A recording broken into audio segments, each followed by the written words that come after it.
Techno International Bhatanagar, a member of Techno India Group, offers BTech and Diploma Engineering courses in its Lush Green campus. For admission, contact the number shown. অপেক্ষার পালা এবার শেষ। এবার বাঙালির রসনা তৃপ্তিতে ইলিশের যোগান দিতে গভীর সমুদ্রে পাড়ি জমাচ্ছে দক্ষিণ চব্বিশ পরগনার কয়েক হাজার মৎস্যজীবী।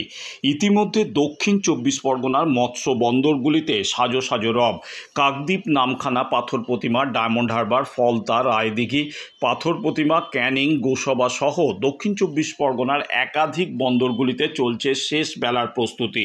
নাওয়া খাওয়া ভুলে মৎস্যজীবীরা ব্যস্ত নিজেদের মাছ ধরার সরঞ্জাম গোছাতে। চলছে জাল তৈরি থেকে ট্রলার সংস্কারের কাজ। মৎস্য দপ্তর সূত্রে খবর, 15 এপ্রিল থেকে 14 জুন এই 2 মাস সময় পর্যন্ত মাছের প্রজননের জন্য গভীর সমুদ্রে মাছ ধরায় নিষেধাজ্ঞা জারি থাকে। সরকারি নিষেধাজ্ঞা উঠে যাওয়ার পর 14 জুন থেকে আবার মাঝ সমুদ্রে মাছ ধরতে যেতে পারবেন মৎস্যজীবীরা। তাই এখন চলছে শেষ বেলার প্রস্তুতি। মৎস্যবন্দরগুলিতে ট্রলারগুলিতে মজুত করা হচ্ছে প্রয়োজনীয় খাবার সামগ্রী এবং প্রয়োজনীয় জ্বালানি ও বরফ। শেষ বেলার প্রস্তুতি চলছে জোর কদমে। লাইফ জ্যাকেট থেকে শুরু করে লগবুক সমস্ত কিছু নথি ট্রলারে মজুত করার নির্দেশ দিয়েছে মৎস্য দপ্তর। সেই নির্দেশও অক্ষরে অক্ষরে মানা হচ্ছে। অন্যদিকে গভীর সমুদ্রে মৎস্যজীবীদের রক্ষা করতে সমস্ত ব্যবস্থা নিয়েছে প্রশাসন। প্রশাসনের তরফ থেকে বিপদ সংকেত যন্ত্র ও প্রতিটি ট্রলারে লাইফ জ্যাকেট বাধ্যতামূলক করা হয়েছে। গভীর সমুদ্রে যদি মৎস্যজীবীরা কোনো বিপদে পড়ে তাহলে ইসরোর নয়া প্রযুক্তির মাধ্যমে মৎস্যজীবীদের জীবন বাঁচবে এবং কোথায় বেশি মাছ রয়েছে সেই নয়া প্রযুক্তির মাধ্যমেই দেখতে পাবে মৎস্যজীবীরা। দক্ষিণ চব্বিশ পরগনার মোট ট্রলারের সংখ্যা 8500। মৎস্য দপ্তরের পক্ষ থেকে মৎস্যজীবীদের বারবার অনুরোধ করা হচ্ছে যে গভীর সমুদ্রে মাছ ধরার সময় ভারতীয় নৌবাহিনী ও উপকূল রক্ষী বাহিনীর সঙ্গে যোগাযোগ স্থাপন করতে এবং সুসম্পর্ক বজায় রাখতে। এর ফলে যে কোনো রকমের বিপদের সম্মুখীন যদি মৎস্যজীবীরা হয় গভীর সমুদ্রে তাহলে দ্রুত সাহায্য পৌঁছে যাবে ভারতীয় উপকূল রক্ষী বাহিনী ও নৌবাহিনীর পক্ষ থেকে। দক্ষিণ চব্বিশ পরগনার সহ মৎস্য আধিকারিক সামুদ্রিক সুরজিৎ কুমার বাগ জানান, ইতিমধ্যেই মৎস্যজীবীদের গভীর সমুদ্রে যাওয়ার জন্য অনুমতি দেওয়ার কাজ শুরু হয়ে গিয়েছে। সরকারি নিষেধাজ্ঞা মেনেই মৎস্যজীবীরা গভীর সমুদ্রে মাছ ধরতে যাবেন। তবে ইলিশ ধরার জালের ফাঁস 90 মিলিমিটার হতে হবে। 23 সেন্টিমিটারের ছোট মাছ ধরা যাবে না। গভীর সমুদ্রে মাছ ধরতে যাওয়া মৎস্যজীবীদের পর্যাপ্ত life jacket, logbook, GPRS device নিয়ে যাওয়া বাধ্যতামূলক বলে ঘোষণা করা হয়েছে। তিনি আরও বলেন, গত বছর তেমনভাবে মাছের দেখা পায়নি মৎস্যজীবীরা। এর ফলে লাভ ও মৎস্যজীবীদের কম হয়েছে। আশা করছি এবছর সেই ক্ষতির পূরণ করে লাভের মুখ দেখবে মৎস্যজীবীরা। মৎস্যজীবীদের প্রতি আমাদের শুভেচ্ছা ও শুভকামনা রইল। এ বিষয়ে সুকুমার দাস নামে এক মৎস্যজীবী, তিনি বলেন, এবার যদি মা গঙ্গা মুখ তুলে তাকায় তাহলে গত বছরের তুলনায় এবছর ভালো মানতে হবে। মৎস্য দপ্তরের পক্ষ থেকে সমস্ত রকম সরকারি অনুমতি নেওয়া হয়ে গেছে। আমরা আজই রওনা দেব। আশা করছি এবছর ভালো ইলিশ মারতে হবে। এ বিষয়ে ইলিশ ব্যবসায়ী বিকাশ চন্দ্র দাস তিনি জানান, এবছর ইলিশ মাছ ভালো হবে গত বছরের তুলনায়। বাঙালির পাতে এবছর ইলিশ মাছ সাধ্যের মধ্যে পাওয়া যাবে। এখনও ইলিশের মরশুম শুরু হয়নি। আমরাও প্রস্তুত আছি। মৎস্যজীবীরা প্রস্তুত, তারা রওনা দেবে গভীর সমুদ্রে, নিয়ে আসবে ইলিশ। সব মিলিয়ে দক্ষিণ চব্বিশ পরগনা উপকূল তীরবর্তী এলাকা, মৎস্যজীবী পরিবার এবং মৎস্যজীবীদের চূড়ান্ত ব্যস্ততা।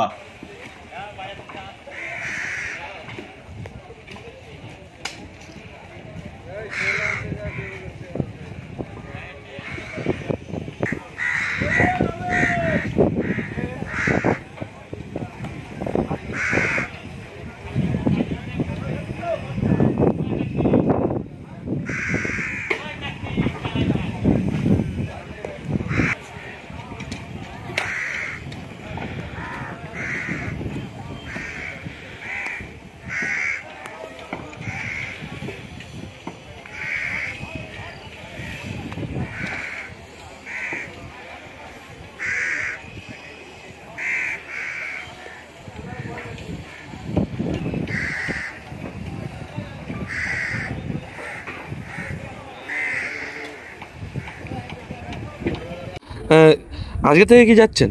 হ্যাঁ, আজকে 12টার সময় ছাড়বো। মানে কেমন কি দেখছেন, মানে ওয়েদার কেমন আছে? ওয়েদার মোটামুটি আছে ভালো, তবে আজকে তো ছাড়া যাবে না, কালকের মানে সরকারি ডেট আছে 1 তারিখ থেকে। হ্যাঁ, সেই হিসাবে ওখান থেকে এখনকে নামখানা থাকবো। সরকারি 1 তারিখ পর্যন্ত ডেট দিয়ে 1 তারিখে আমরা ছেড়ে যাবো সমুদ্রে। মানে কেমন ওয়েদার দেখছেন, ইলিশ কেমন হবে? মোটামুটি দেখা যাচ্ছে, মোটামুটি ভালো। বৃষ্টি হবে ওয়েদারে। গত বছর যে এটা গত বছরের তুলনায় কি এবছর ভালো হবে? এবছর মাছের সংখ্যা নাকি শুনেছি কম ইলিশ মাছের, বুঝলেন? কী হয় সমুদ্রে তো বলা যাচ্ছে না, এখন ভালো হবে না হবে তো। আর গত বছর তো ইলিশ মাছ হয়ই, বড় ইলিশ তো ছিলই না। ওই ওই ছোটো ইলিশ ওই ধরে কোনো রকম ট্রলার মালিকটা কোনো রকমে বেঁচে আছে, তাও প্রসব করার জন্য। এবছর যদি এই সিজনে এবছর যদি হয় তবে মালিকদের আশা আছে যে পরবর্তীতে আবার ছাড়তে পারবে, নাহলে ট্রলার বসতে পারবে। নাহলে তো প্রচুর টাকা খরচা একটা ট্রলার, একটা এখন ট্রলার ছাড়তে 2.5-3 লাখ টাকা খরচা আছে। তারপরে তো আছে লোকজনকে নিয়ে প্রায় 20 লাখ টাকা খরচা, লোকজনকে দাদন দেয়া, বাজার হাট বড় তেল নিয়ে 20 লাখ টাকা খরচা আছে। যদি না হয় তো আর না হলে তো মানে লস। কি নাম আপনার? আমার কুমার দাস। আর এবার তো মাছের তো সিজন শুরু হচ্ছে, কেমন কি বুঝছেন? না, এবছর আমাদের একটা আশা আছে যে মাছ অন্যান্য বছরের তুলনায় এবছর একটু ভালো হবে। এবার তো মানে কবে থেকে সিজন শুরু হচ্ছে? আমাদের যা সরকারি নিয়ম অনুযায়ী 15 জুন থেকে আমাদের ট্রলার ছাড়ার নিয়ম, সেই অনুযায়ী সবাই হচ্ছে যা রেডি হয়ে গেছে, সব মানে তৈরি হয়ে গেছে। এবারে ওই আমাদের সরকারি নিয়ম মেনেই এরা 15 তারিখ যাত্রা শুরু করবে। এবার কতদিনের কি আছে, মানে কতদিন ধরে ফিশিং হবে? এবার ফিশিং যেরকম হয় মিনিমাম 7-8 দিন 6 দিন। এবারে যারা মাছ বেশি পেয়ে যাবে তারা আরও আগে চলে আসবে। এবার কি আশা করা যাচ্ছে কি মধ্যবিত্ত? এবছরে যা আবহাওয়ার যা পরিস্থিতি আমরা যা বুঝছি, অনেক আগে থেকেই টুকটাক বর্ষা এসছে, এবং এবছরে যা ফলাদি যা ফলেছে তাতে করে আমরা যারা জলের সঙ্গে যুক্ত, নদীর সঙ্গে যুক্ত, মাছের সঙ্গে যুক্ত, তারা মনে করছি অন্যান্য বছরের তুলনায় এবছরে মাছের পরিমাণটাও ভালো। আপনার নাম? হ্যাঁ, আপনার নাম? আমার নাম বিকাশ চন্দ্র দাস।